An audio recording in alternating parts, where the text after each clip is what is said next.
à tous et à toutes, bienvenue dans cette nouvelle émission de Paroles de Femmes. Alors on continue notre série sur les prières stratégiques et on a vu qu'il y avait des moments clés où on peut choisir de prier et l'impact que la prière peut avoir. Et aujourd'hui nous allons parler de la prière qu'on peut faire avant de voyager, même si c'est pas forcément pour un long trajet, mais quelle sorte de prière nous pouvons faire dans ce genre de situation. Et il y a déjà plusieurs vies qui ont été épargnées parce qu'on a pris le temps de pouvoir écouter ce que Dieu avait à dire. Et il y a eu des accidents, il y a eu des vies qui ont été sauvées grâce à ça. Donc ça vaut la peine avant un trajet que de pouvoir prier, non pas dans la peur, mais dans le fait, je me remets à toi. Est-ce que tu as quelque chose à me dire, Seigneur? Et de justement plutôt parler la foi. Et c'est pas des prières, je tiens à le dire tout de suite, c'est pas une prière de superstition où Seigneur, je croise les doigts pour qu'il ne m'arrive rien, etc., etc.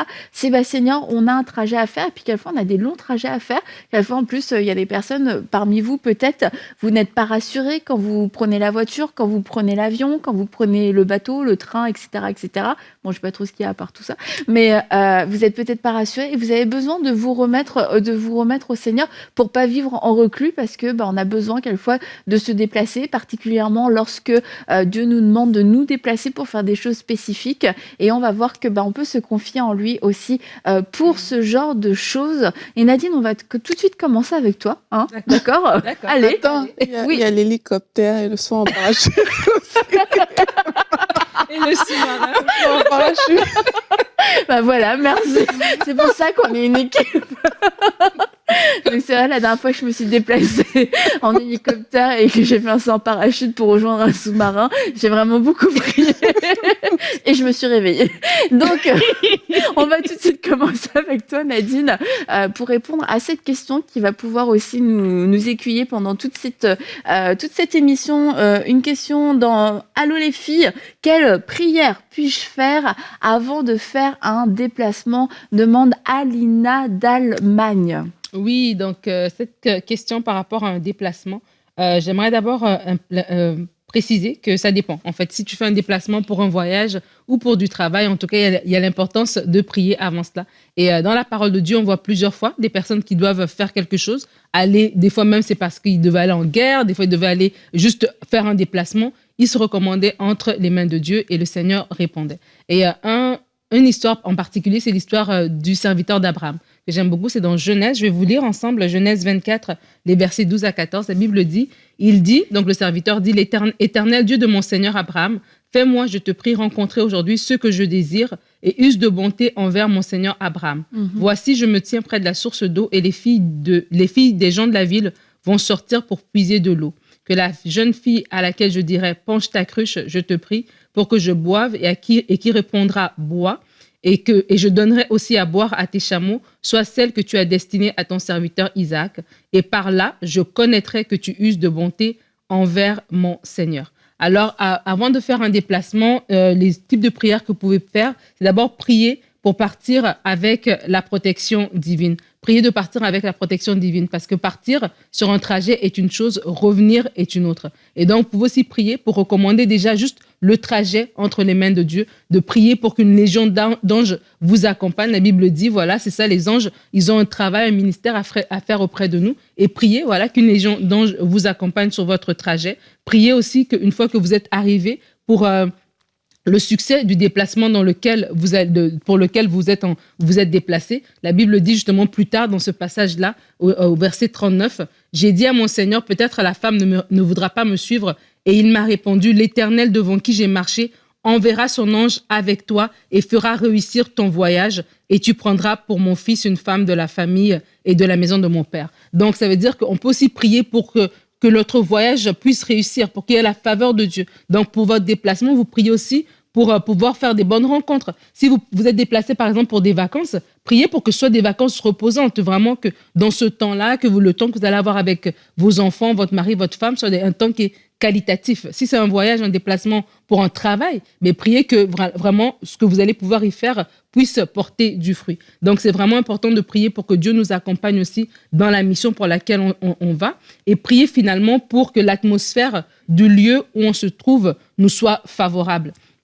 Moi, des fois, pour raison X, Y, pour le ministère, même des fois pour le travail, j'ai dû à me déplacer. Et des fois, tu arrives dans une chambre d'hôtel, mais tu pries pour que l'atmosphère de cette chambre te soit favorable, te soit soumise, que ce qui s'est passé avant ne te concerne pas et que tu aies une bonne nuit de sommeil. C'est une prière à faire. Et donc, on peut prier aussi avant notre déplacement, oui, pour faire des bonnes rencontres, oui, pour que les anges nous protègent, donc pour la protection divine sur notre trajet.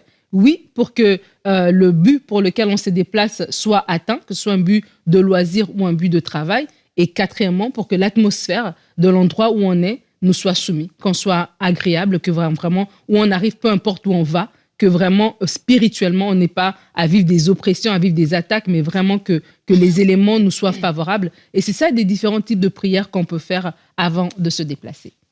Merci beaucoup Nadine. Voilà, maintenant on sait, j'espère que vous avez pris des notes avant de vous déplacer, avant que chaque déplacement en hélicoptère, en avion, tout ce que vous voulez. Mais non, on rigole. Mais ceci dit, il y a un véritable enjeu au niveau de notre protection. Comme j'ai dit, on fait pas des prières de façon religieuse. À chaque fois, je prends la voiture, etc. Mais quelquefois, on peut sentir qu'il peut y avoir comme un espèce de malaise avant de partir, même faire un petit trajet. Et on peut avoir un malaise et c'est de se dire attends, est-ce que c'est pas mon témoignage intérieur qui est en train d'essayer, c'est pas le Saint-Esprit qui est en train d'essayer de m'avertir de quelque chose, et c'est le moment en fait à ce moment-là de s'arrêter et de se dire Seigneur, je te remets ce voyage, et Seigneur, envoie tes anges pour ma protection, et si jamais le Seigneur vous dit non, en fait ne prends pas ta voiture maintenant, ne sors pas maintenant, ne jouez pas avec ça, parce que Dieu fait pas ça juste pour rigoler ou quoi que ce soit. Il y a vraiment, comme on l'a dit en début d'émission, des vies qui ont été sauvées, qui ont été épargnées parce que le Saint-Esprit nous a parlé. Maintenant, quelquefois, ici au Québec, par exemple, on a de la neige. Et quand tu parlais, je pensais une fois, on était chez toi, Aurélie, et je suis rentrée avec Yveline. Et là, en fait, moi, je savais pas qu'il allait neiger le soir. Et là, il neige à fond. Il y a de la neige partout. Ça glisse. Ah, c'était horrible. La voiture partait dans tous les sens. Il y avait de la neige qui venait pas directement sur mon visage parce que j'ai un pare-brise dans ma voiture. Mais franchement, je voyais rien du tout. Yveline a dit « Oh, ta grâce, Seigneur !» J'ai dit « Oui, on en a besoin. » Je ne vois absolument rien. Seigneur, protège-nous, garde-nous, envoie tes anges, on a tout fait, on a tout dit. Et on est rentré. Mais sincèrement, je me dis, c'est vraiment le Seigneur qui nous a gardés, parce que moi, dans mes compétences de pilote, je me sentais très limitée ce soir-là. Mais on peut se retrouver dans des situations où on ne sait pas comment faire, on ne sait pas comment on va s'en sortir. Et franchement, ici, il y a des tempêtes de neige et c'est pas facile. Enfin, c'est pas facile, ça peut rendre le truc plus dangereux, mais c'est important d'apprendre à se confier dans le Seigneur et se dire bah non, je vais pas mourir dans un accident de voiture. Non, c'est pas parce que la route elle glisse que forcément je vais avoir un accident. Oh, ça glisse, c'est sûr, je vais avoir un accident. Non, confions-nous, apprenons à nous confier dans le Seigneur, à lui remettre ces trajets qui peuvent nous sembler difficiles aussi, quelquefois lui dire Seigneur, merci pour ta protection parce que tu me gardes, et ce que je ne sais pas faire, tes anges vont le faire pour moi. Et on parlait des enfants, des parents qui peuvent prier pour leurs enfants. Donc, vous connaissez déjà mon histoire, vu que c'est la 150e fois que j'en parle. C'est toujours une belle histoire, Aurélie. C'est quand j'étais toute petite, mon père avait voyagé, mon père avait l'habitude de nous accompagner à l'école. Et ce jour-là, je partais avec mes frères et sœurs. On avait décidé de ne pas aller dans la voiture d'un tonton, on va dire ça comme ça. On voulait marcher à pied pour aller à l'école, et ma mère a dit que dès qu'elle m'a vue à la porte, mais il y a un son qui est comme sorti d'elle. Seigneur, amène-la et ramène-la. Donc on était trois, mais c'était vraiment pour moi que le son était sorti. Et le soir, qu'est-ce qui s'est passé? J'ai fait un accident qui était très très grave. Et voilà, c'était... Ça s'arrête pas là. Nous connaissons l'histoire, elle continue. C'était c'était un accident grave en tout cas.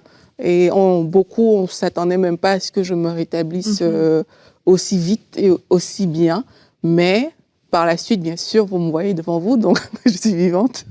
Tout s'est bien passé, j'ai été rétablie. Mais moi, j'ai gardé ça vraiment comme un témoignage aussi de la grâce de Dieu. Parce que l'ennemi, il a vraiment des plans contre nous, en fait. Ça. Et ces plans, c'est des plans de mort, c'est des plans de destruction. Et moi, je suis convaincue que Dieu m'a préservée et m'a gardée ce jour-là. Dieu m'a préservée de la mort parce que c'était le type d'accident que j'avais fait, ben, la suite logique, c'était, surtout que j'étais vraiment un enfant, la suite logique, c'était que je ne devais pas, soit j'allais perdre des facultés mentales, mais ce n'était pas que je sorte de là indemne, si on peut dire ça comme ça. Donc vraiment, Dieu protège. Et on parlait des enfants hier. C'est toujours d'avoir ce cœur de recommander ses enfants à la grâce de Dieu, parce que parfois, en tant que certains parents, en tout cas, ce qu'ils font, c'est qu'ils couvrent les enfants. Et quelque part, tu peux te dire, c'est comme s'ils pensent que c'est lui le protecteur de cet enfant-là. Donc, ils couvrent, ils surcouvrent. Mais aujourd'hui, j'aimerais vraiment vous encourager à relâcher ça dans votre cœur. C'est Dieu qui protège vos enfants. Et lorsque vous les voyez partir, ben, recommandez-les tout simplement à la grâce de Dieu, en sachant qu'au-dessus de vos yeux, ben, il y a les yeux de Dieu. Ouais. Les yeux de Dieu sont là et Dieu prend soin de ces enfants-là. Il y a des parents, peut-être vous ne voulez pas laisser votre enfant peut-être voyager, vous avez peur de ce déplacement-là, vous avez peur du fait que, en fait, votre cœur, vous avez peur, en fait, par rapport à la séparation. Mais demandez aussi la grâce de Dieu pour ça. Quand on dit que Dieu nous protège, on parle de prier pour les trajets, c'est que la protection de Dieu est vraiment disponible.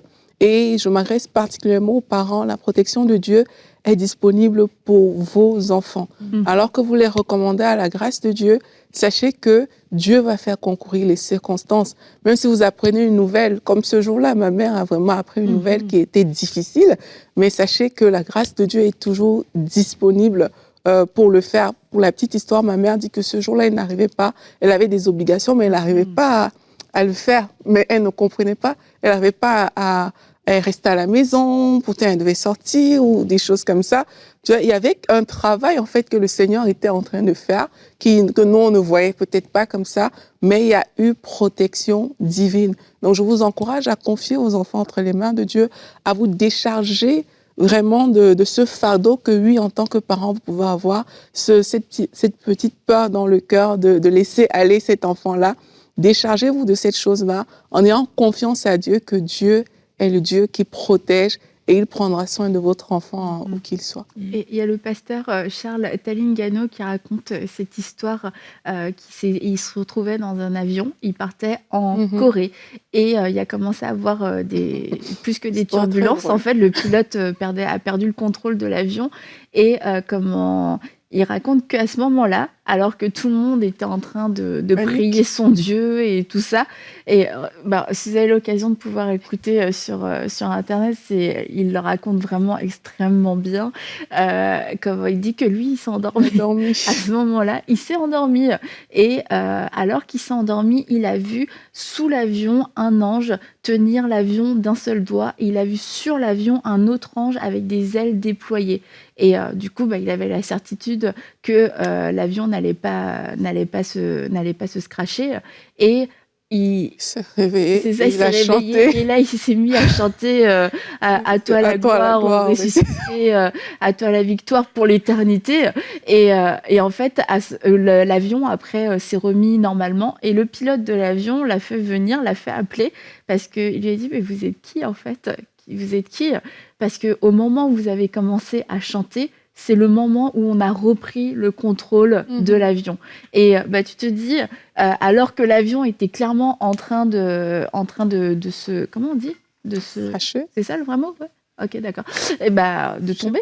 De perdre de l'attitude. Le pasteur Charles n'a pas eu peur, il s'est endormi. Il s'est endormi et il a eu cette vision. Et c'est d'avoir cette certitude dans notre cœur, en fait, quoi qu'il arrive, oui, je sais que Dieu me protège et Dieu est capable de protéger tout un avion et tous les passagers d'un avion juste à cause de moi parce que j'ai cette foi qu'il ne pourra rien m'arriver et qu'il va envoyer ses anges pour me garder dans toutes mes voies terrestres ou aériennes. Et ça fait penser à Paul quand il se retrouve dans le bateau, que c'est la tempête, etc. Au début, Paul dit je vois que ce voyage se fera pas tranquillement. Peut-être devrions-nous attendre.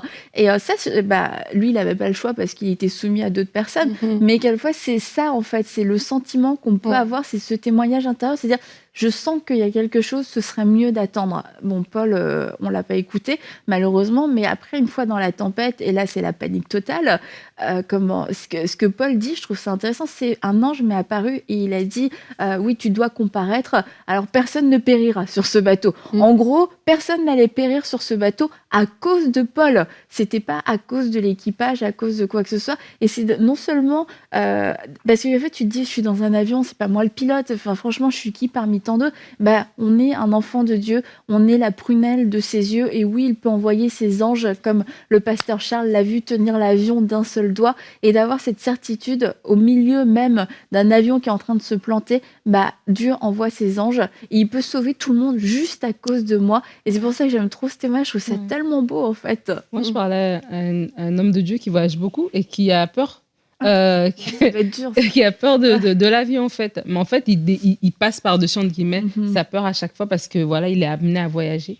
Et en fait, on parlait cette semaine aussi du fait qu'on est des lumières et qu'on est le sel de la terre. Et pour certains d'entre nous qui avons une peur, des fois, tu as une phobie par rapport au déplacement, que ce soit prendre le train ou l'avion, ou même la voiture, hein. Il y a certaines personnes qui l'ont, de se dire aussi que ne laisse pas l'ennemi t'empêcher de faire ce que Dieu t'appelle à faire à cause d'une peur. Et quand tu parles de l'avion, moi, c'est vraiment ça ma pensée à chaque fois que je rentre dans l'avion, c'est de dire, vous êtes tous en sécurité, je suis là.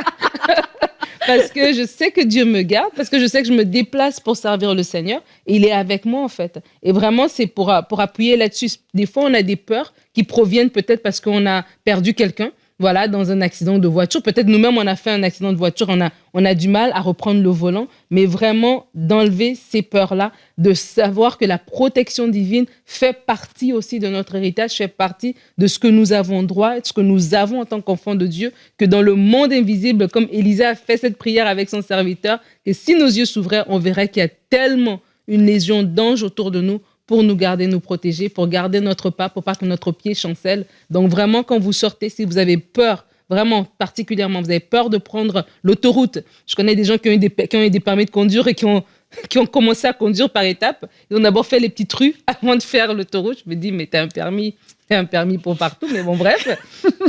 Vous avez peur de prendre des grandes routes, vous avez peur de prendre l'avion. C'est d'amener cette peur-là au pied de la croix, de dire non, je ne marche pas par la peur. L'ange de Dieu campe autour de moi. Celui qui demeure sous l'abri du Très-Haut repose à l'ombre du Tout-Puissant. Je dis, l'Éternel, mon refuge, mon Dieu, en qui je me confie. Et vous marchez la tête haute avec... Vous avez même hâte de voyager, hâte d'arriver à cet endroit-là, de faire tout ce que vous aviez à faire. Paul avait hâte de se retrouver à Rome et de pouvoir comparaître par rapport à tout ce qu'il avait à faire et de témoigner de Jésus. Donc vraiment, on veut vous encourager aussi dans ce sens-là. Si vous avez une peur dans votre cœur, mais d'amener ça au pied de la croix. Et tu sais, tu parles d'un pasteur qui n'aime pas trop voyager, mais Christine Kane, qui voyage énormément et elle habitait en Australie. Donc elle allait souvent aux États-Unis et tout ça. Elle avait vraiment hyper peur dans l'avion. Et en Australie, elle était tout le temps obligée de voyager. Et elle dit que ça devenait insupportable en fait de voyager parce qu'elle s'est dit mais Seigneur, si tu m'appelles à aller partout dans le monde, je peux pas vivre comme ça, c'est horrible. Et en plus c'est que des longs vols. Et elle dit quand il y avait des turbulences, c'était là, elle perdait un petit peu elle perdait son calme. Et en fait Dieu l'a délivrée. Dieu l'a délivrée. Et j'ai entendu plusieurs témoignages de personnes qui ont été délivrées surnaturellement de cette peur de prendre l'avion. Mais une des choses que ces personnes avaient en commun, c'est qu'elles ont résisté en fait. Elles ont résisté à cette peur, elles ont dit non, je ne vais pas m'arrêter, particulièrement des gens qui étaient dans le ministère, elles ont dit non, je ne vais pas me limiter. Et Eden, je me souviens, ma fille, à un moment donné, je ne sais pas ce qui s'est passé, pourtant on a tout le temps beaucoup voyagé, et à un moment donné, c'est devenu, mais elle a une peur panique, il y a eu un jour, elle ne s'est pas sentie hyper bien. Après, oui, on était à l'aéroport de Montréal, je veux rentrer.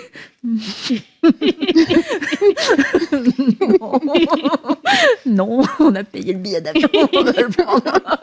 Quoi qu'il arrive, je me souviens dans l'avion, je sais pas, je sais plus s'il y a une turbulence ou c'est elle qui a une turbulence intérieure. Et là, genre, je dis dire waouh, t'es spirituel. Et finalement, ça a duré quelques fois. Bah, tu sais, je veux dire, on a vraiment prié pour elle. On priait pour elle longtemps à l'avance. On priait avec elle pendant le voyage. Elle priait. Et en fait, c'est passé. Mais même à un moment donné, je me suis dit, bah, c'est cruel quand même de lui faire prendre l'avion. Ça devient compliqué. Mais le fait d'avoir résisté, mais dans la foi, bah, en fait, c'est pas parti du jour au lendemain. Ça s'est juste atténué. Et finalement, c'est parti. Mais je vous encourage à résister et à pas fléchir et vous dire ok, bah moi c'est ma façon de vivre, j'aime pas prendre l'avion, j'aime pas prendre, je veux pas conduire, donc bah, c'est ma façon de vivre parce qu'on est en train à ce moment-là de céder à la peur et puis de la laisser nous dominer dans nos choix de vie. Et c'est pour ça aussi qu'on veut vous encourager aujourd'hui à reprendre votre autorité par rapport à cette crainte. On a parlé des trajets, on parle des voyages, mais c'est reprendre votre autorité par rapport à cette peur de pas être pleinement libre et de pas faire tout ce que Dieu veut que vous fassiez juste parce qu'il y a une peur. Et aujourd'hui, on veut vous dire, mais soyez délivrés dans le nom de Jésus-Christ. Comme Nadine l'a dit, les anges de l'Éternel campent autour de vous. Vous n'avez rien à craindre. Et c'est le diable, c'est vraiment le plan du diable que de vous freiner et de vous faire croire que vous devez rester reclus, que vous ne pouvez pas vous déplacer. C'est un mensonge. Et le Seigneur vous a appelé à vous déplacer, vous le savez. Alors par la foi, répondez oui à la prochaine invitation. Et je vais lire le psaume 121. C'est un psaume qu'on avait lu quand je quittais le Cameroun, alors en Belgique. Et je me rappelle encore. C'est vraiment déclarer ces paroles. Annabelle parle de l'autorité que vous devez reprendre. C'est un psaume très intéressant, justement dans ces cas-là. Je lève les yeux vers les montagnes, d'où me viendra le secours. Le secours me vient de l'Éternel qui a fait les cieux et la terre. Il ne permettra point que ton pied chancelle. Celui qui te garde ne sommeillera point. Voici, il ne sommeille ni ne dort. Celui qui garde Israël, vous pouvez mettre votre nom. L'Éternel est celui qui te garde. L'Éternel est ton ombre à ta main droite. Pendant le jour, le soleil ne te frappera point, ni la lune pendant la nuit. L'Éternel te gardera de tout mal. Il gardera ton âme. L'Éternel gardera ton départ et ton arrivée dès maintenant et à jamais. Ça, ce sont des paroles que vous pouvez proclamer si vous choisissez de voyager. Éternel, Dieu, mon Père, tu es celui qui garde mon départ et mon arrivée dès maintenant et à jamais. Et si vous sentez dans votre cœur que vous avez cette peur, ben vous pouvez déclarer qu'il est là avec vous. Et dans ce trajet, il est avec vous. Il se tient à vos côtés. Rien ne pourra vous nuire parce que Dieu est là. Et je vous encourage à le faire parce que j'ai entendu beaucoup d'histoires de personnes qui ont peur de se déplacer. Je ne veux pas prendre le bateau parce que là-bas, tu vois, il y a ci, il y a ça, il y a ça. Mais c'est à nous de vraiment prendre l'autorité. C'est vous, quand vous entrez quelque part, comme on a dit, on est la lumière du monde. L'atmosphère doit changer à cause de vous. L'environnement doit changer à cause de vous. S'il y avait un plan qui était arrêté d'accident, ce plan doit changer aussi à cause de vous. C'est vous qui devez amener le règne de Dieu là où vous allez, en fait. Donc, je vous encourage vraiment à avoir cette mentalité de foi, cette mentalité de conquérant pour toutes choses, y compris lors de vos déplacements. Maintenant, je fais une petite parenthèse pour les personnes aussi qui pensent qu'ils peuvent aller juste n'importe où Dieu ne vous a pas envoyé. Annabelle a parlé du cas de Paul tout à l'heure, et Paul, il disait que voilà, Dieu lui a montré qu'il devait comparaître quelque part, et parce que Dieu lui a montré qu'il devait comparaître, ben là, il savait qu'il devait arriver à destination. Il était en train d'entreprendre un voyage, puis il dit qu'il a fait ce rêve, il voit ce Macédonien, il sait qu'il doit changer de direction. Donc je nous encourage aussi à vraiment être guidés par Dieu dans ce qu'on va faire. Il y a des voyages qui ne sont pas des bons voyages. Quand on parle de déplacement, je pense toujours dans Proverbes, quand on parle de cet homme qui a emprunté le chemin, qui allait le mener vers la prostituée. C'est un trajet, en fait, qu'il a pris. Et lors de ce trajet-là, qui n'était pas le bon trajet, malheureusement, il y a laissé sa vie. Et il y a des trajets qu'il ne faut pas emprunter. Il y a des trajets dont il faut tout simplement se détourner. Il y a des endroits où si quelqu'un vient vous dire que allons-y et tout, ça va bien aller, tout va bien se passer, vous devez fermer la porte à ces trajets-là pour dire non, je n'irai pas là-bas, parce que la réalité, c'est que quand tu vas là-bas, ben, tu n'es pas tu t'es mis, en fait, j'ai envie de dire, tu t'es sorti d'une protection qui est la protection de Dieu. Et c'est important de savoir que Dieu nous aime, mais Dieu nous laisse aussi le choix par rapport à tout ce qu'on a à faire. Donc, il y a des endroits où si vous sentez que vous ne devez pas aller, ne prenez pas le risque. Ne vous dites pas, oh non, c'est bon, on a dit que j'ai l'autorité, machin, ceci, cela. Non, si c'est pas un endroit où tu sais que tu ne dois pas aller, si ton cœur n'est pas en paix pour aller là, si Dieu ne t'a pas envoyé là-bas, reste chez toi et va dans les endroits où le Seigneur, ton Dieu, te conduira tout simplement. Et ça me fait penser, une fois avec Jérémy, on a eu une invitation et on a dit oui. Et après avoir dit oui, probablement sans trop prier d'ailleurs, après avoir dit oui, bah en fait on n'avait plus du tout la paix. Sauf qu'une fois que tu as dit oui, c'est tellement compliqué de te défaire de tous tes trucs. Et finalement, on avait tellement, mais tellement pas la paix. Moi, j'ai dit, bah, écoute, on va pas aller mourir là-bas. Mieux vaut annuler. Donc, on a annulé. Et finalement, bon, ça a été en plus un peu compliqué, tout ça, d'annuler. Mais quelquefois, on se dit, ah, bah, tu sais, je vais perdre de l'argent, ou je vais perdre du crédit, ou, tu sais, c'est pénible, etc., etc. Tout est déjà organisé. Mais franchement, ça vaut la peine. Et avec du recul, bah, on s'est dit, on n'a eu aucun regret d'avoir annulé, malgré tout ce que ça a pu engendrer comme conséquence. C'était une très bonne décision d'annuler. Mais par contre, la leçon à en tirer, c'est que je pense que si on avait, c'est pas je pense, je suis sûre, si on avait été plus attentif à la direction divine avant de prendre la décision, ben, on se serait pas retrouvé dans cette situation. Et souvent, on se retrouve dans une situation où on a déjà dit oui, on s'est déjà trop avancé, et c'est là où on risque de continuer dans le mauvais chemin. Mais la meilleure façon, c'est de juste pas commencer à prendre ce chemin et d'apprendre de nos erreurs. Nous, c'est une erreur qui nous a quand même coûté. Donc, après, on s'est dit, OK, bon, bah, on va s'en rappeler et on va vraiment prendre le temps de prier pour certains voyages, certaines décisions. Et puis, moi, je me dis toujours, franchement, comme je l'ai dit, moi, je veux pas mourir là-bas. Donc, bah, écoute, tant pis. Ça vaut pas la peine, tu vois, à cause de certaines choses qui sont futiles ou des choses qui passent. L'argent, ça passe, hein, mais une vie, c'est précieux, c'est plus précieux qu'une somme d'argent. Donc, ça vaut la peine que de répondre à notre témoignage intérieur si vous n'avez pas la paix pour un déplacement, si vous n'avez pas la paix pour un voyage, même quelquefois des vacances, n'y allez pas. Et ça me rappelle l'histoire d'un ministère, il prenait jamais de vacances et là finalement il se décide, ok, je vais prendre des vacances, etc. Et il s'engage auprès de sa famille, il y avait déjà eu plusieurs ratés et c'était pour aller... c'était pour partir, je ne sais plus du coup la date, mais finalement au dernier moment, le Seigneur lui dit n'y va pas. Et là, il doit le dire à sa famille et c'est la déception, etc. Parce que bon, et là c'était les vacances, la promesse et il dit non vraiment, le Seigneur m'a dit de ne pas y aller. Et au final, bah, ils ont échappé au tsunami. Parce qu'ils auraient été dedans. Et puis bon, bah là, c'était évident, toute la famille a pu voir. Mais vous voyez, quelquefois, même en ayant de bonnes intentions, en voulant bien faire, soyons attentifs à ce que l'Esprit de Dieu veut nous dire. L'Esprit de Dieu nous conduit sur le chemin de la vie. Donc même si ça demande de dire non, même si ça demande un certain sacrifice, bah dites-vous, ok, si le Seigneur me parle, c'est toujours pour ma protection, c'est toujours pour mon bien. Alors ça vaut la peine de pouvoir l'écouter. Et on prie que vous puissiez retrouver votre autorité, mais aussi être attentif, ne plus être le maître de votre vie, mais accepter de remettre tous vos plans de déplacement, vos plans de voyage, vos plans d'avenir entre les mains du Seigneur et être prêt à pouvoir vous soumettre, ne pas être ces femmes et ces hommes qui disent demain nous irons là et demain nous irons là faire des affaires, etc. Non, que ce soit la volonté qui puisse se faire et qu'on ait un cœur obéissant, un cœur tendre pour pouvoir se soumettre à lui parce qu'il est le gardien de notre âme, il est celui qui nous garde et qui nous protège. Et on va se retrouver demain pour une prochaine émission de Paroles de Femmes.